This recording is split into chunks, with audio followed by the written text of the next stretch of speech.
Karena menurut saya Iran bersedia menjaga katakanlah eskalasi jika Anda bisa menunjuknya dengan Amerika Serikat. Dan untuk menahannya di ranah ekonomi di Hormuz dan di Teluk Persia, apa artinya?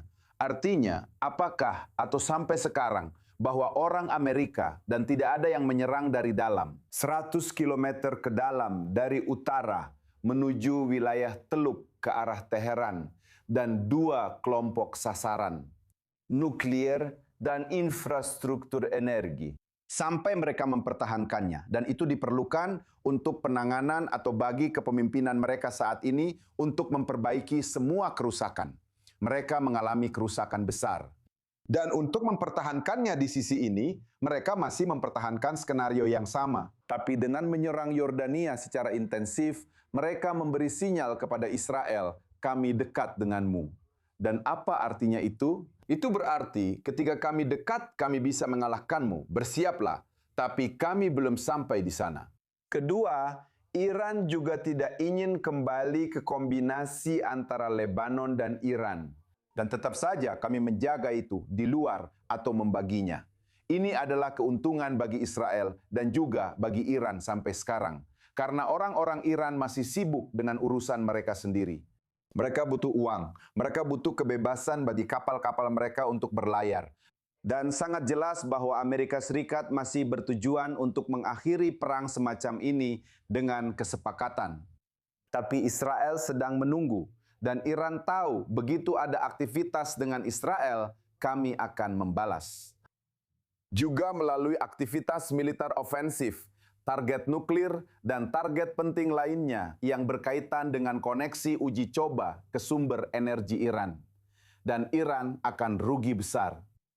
Sementara AS terus membombardir target-target ini di Iran, ada laporan baru beberapa saat yang lalu tentang upaya diplomatik yang tampaknya akan berlangsung di Islamabad dalam beberapa hari ke depan. Apa yang kamu ketahui, Ariel Osran?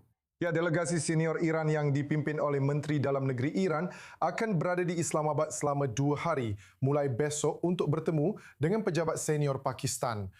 Biasanya Menteri Dalam Negeri Pakistan yang datang ke Teheran. Sekarang justru sebaliknya. Saya rasa mereka mencoba sesuatu yang baru, melihat apakah mereka bisa membuat terobosan. Pada akhirnya Pakistan bersikeras untuk mencoba menyelamatkan apa yang tersisa, apa yang masih bisa diselamatkan dari nota kesepahaman yang mereka sponsori.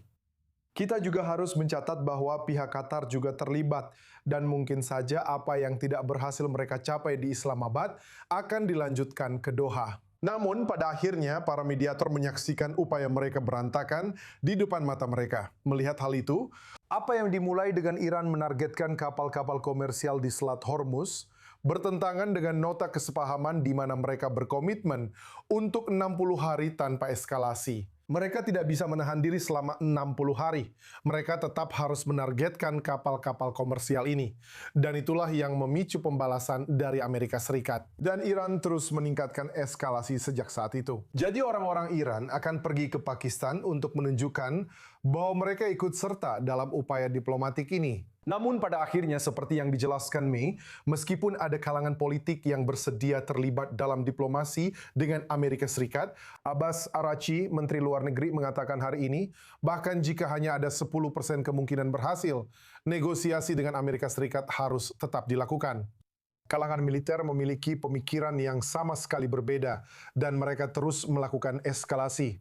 Sekarang kita membicarakan 8 hari berturut-turut serangan Amerika Serikat. Peringatan spoiler, akan ada malam ke-9 serangan. Saya ingin menambahkan sesuatu. Saya pikir sekarang kita sedang menghadapi situasi di mana negosiasi terus berlangsung. Tapi negosiasi itu berlangsung sementara konflik terus berkobar di sekitarnya. Inilah formula yang dipilih oleh Trump untuk melanjutkan dan membawanya sampai tercapai kesepakatan tanpa membahas isu-isu lain. Dan negara-negara seperti Pakistan dan Qatar dalam formula atau mekanisme seperti ini sedang menjalankan katakanlah tugas yang sebenarnya lebih saya sukai jika mereka tidak berada di sana. Karena menurut saya, kerusakan yang ditimbulkan oleh Qatar tidak lebih baik daripada Iran. Qatar adalah katalisator yang membawa semua hal buruk ke Timur Tengah. Dan saya berani mengatakan ke dunia, karena di satu sisi mereka memberikan uang kepada teroris dan membangun kekuatan. Di sisi lain, mereka bertindak seperti koordinator dan lainnya. Jadi dengan cara ini, Amerika Serikat sayangnya masih tetap menggunakan formula yang menurut saya sudah gagal sampai sekarang.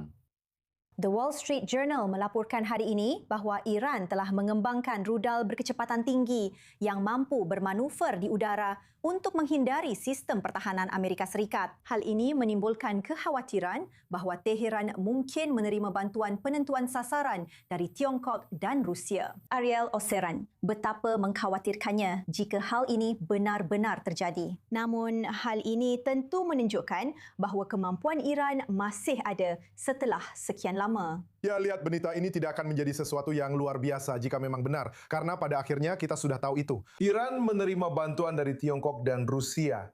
Dan dari Rusia dalam bentuk intelijen untuk penentuan sasaran mereka. Serta dari Tiongkok dalam berbagai komponen untuk membangun rudal balistik mereka. Jadi laporan ini meskipun sejalan dengan kekhawatiran tersebut akan menjadi peningkatan atau sesuatu yang lebih signifikan ke depannya. Tapi ini tidak mengubah kenyataan bahwa Iran mengandalkan apa yang mereka sebut sebagai sekutu mereka. Tapi jika mereka benar-benar sekutu, mereka akan bertarung berdampingan, seperti yang dilakukan Israel dan Amerika Serikat. Begitulah cara sekutu sejati beroperasi. Tapi ketika berbicara tentang Iran, Anda tahu, Tiongkok dan Rusia, mereka mencoba memberikan sedikit tekanan, tapi tidak sepenuhnya, karena mereka tahu jika mereka terlibat langsung dalam konflik ini, itu akan terlihat sangat buruk bagi mereka. Pada akhirnya kita tahu itu. Meskipun kemampuan produksi rudal Iran telah menurun secara signifikan, beberapa fasilitas penyimpanan mereka, tempat mereka menyimpan rudal telah terkena serangan. Tetapi mereka masih mempertahankan kapasitas peluncuran. Kita melihat itu sekarang. Ini bisa menjadi penjelasan lain mengapa mereka tidak menargetkan Israel, karena mereka ingin menyesuaikan kembali kemampuan ofensif mereka dalam menghadapi Israel, sesuatu yang tidak perlu mereka lakukan terhadap sasaran jarak dekat dan negara-negara tetangga. Secara keseluruhan kita melihat bahwa Iran masih mempertahankan kemampuan ofensif yang dapat menjangkau Israel. Dan itulah sebabnya Israel bersiap untuk setiap skenario dan untuk segera kembali ke operasi militer, seperti yang baru saja diperingatkan oleh Eyal Zamir, Kepala Staf IDF hari ini.